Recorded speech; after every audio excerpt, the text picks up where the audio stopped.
Are you working with investors who seek a unique way to finance a real estate purchase? I'm John Bockin, a sales associate with RE/MAX Harbor Realty in Punta Gorda. Let's take 5 minutes to talk about how buyers can invest in vacant, improved, or commercial real estate using a self-directed individual retirement account, or IRA. Let me start by saying, before choosing this route, or before your buyer chooses this route, always talk to a tax advisor to make sure it's the right course of action for you. Several years ago at a residential investing course by the Council of Residential Specialists, I first heard about how real estate investors can use a self-directed IRA account to invest in real estate. I tried it myself in 2003, buying a vacant lot and holding it as an investment in my own IRA account. Using an IRA for investing in real estate is just like using an IRA to invest in stock and mutual funds. Here's how it works.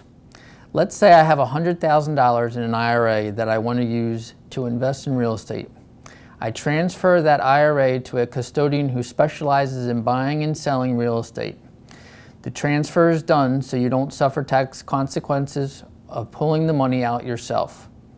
There are only about 9 companies who specialize in this type of real estate investing. I use Advanta IRA and Equity Trust Company to handle my transactions. Once the transfer is done, a trustee is assigned to me. When I'm ready to buy a property, the purchase contract gets signed by the IRA custodian and initialed by me, the IRA holder. In my case, the property I want to buy is $65,000. So that leaves $35,000 left in my IRA account. At closing, the IRA custodian transfers the money to the closing agent, signs all the documents, and then it's closed and recorded in the county records, usually as XYZ IRA Services, FBO, for the benefit of the IRA holder. At that point, the property is owned by the IRA. Once this is complete, I can start doing repairs on the home. The bills for these repairs and improvements must all be paid through the IRA. Let's say I do repairs of about $25,000. I have invested about $90,000 into the property. Once the repairs are done, I can list the property for sale. I would initial the listing agreement and the custodian would sign it. Let's say it sells for $115,000. The profit gets put right back into my IRA account and I've made some money. Depending on the type of property, you may choose to hold it or sell it. While I personally have a long-term holding, my primary customer flips properties. He originally came to me to buy a retirement home. I told him about using Roth IRA funds. He met with his tax advisor to make sure it made sense. We're currently working on his 5th transaction. Here's an example of a transaction a customer has done through his self-directed IRA. He bought a 1,700 square foot, 3-bedroom, 2-bath pool home for $104,000. He invested $36,000 and 3 months of doing repairs and home improvements. He sold the property for $160,000, making a profit of $20,000. When working with investors, it helps if they are local and know the area.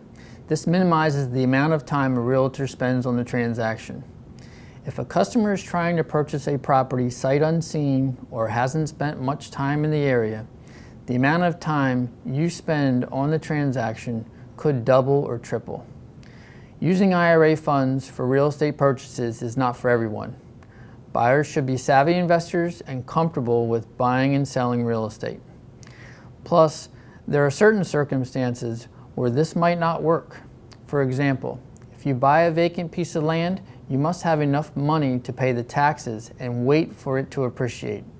If you're over 65 years old and need your IRA money immediately, this may not be a good investment. In my experience, the more time you have, the better, but only a tax advisor can tell you for sure. 2 items to remember. Advise your customer to discuss the pros and cons of tapping the IRA funds with a tax advisor. Most custodian companies have frequently asked questions on their websites. Secondly, always disclose that you are a licensed Florida salesperson when you are buying or selling for yourself. If you want to invest in your own product or help investors find innovative ways to finance property, consider a self-directed IRA. Think of it this way. Instead of investing your IRA in mutual funds and stocks, you're investing in something that you already know. This should give you confidence in investing for yourself, and at the same time, you are able to increase your business by offering this option to your clients.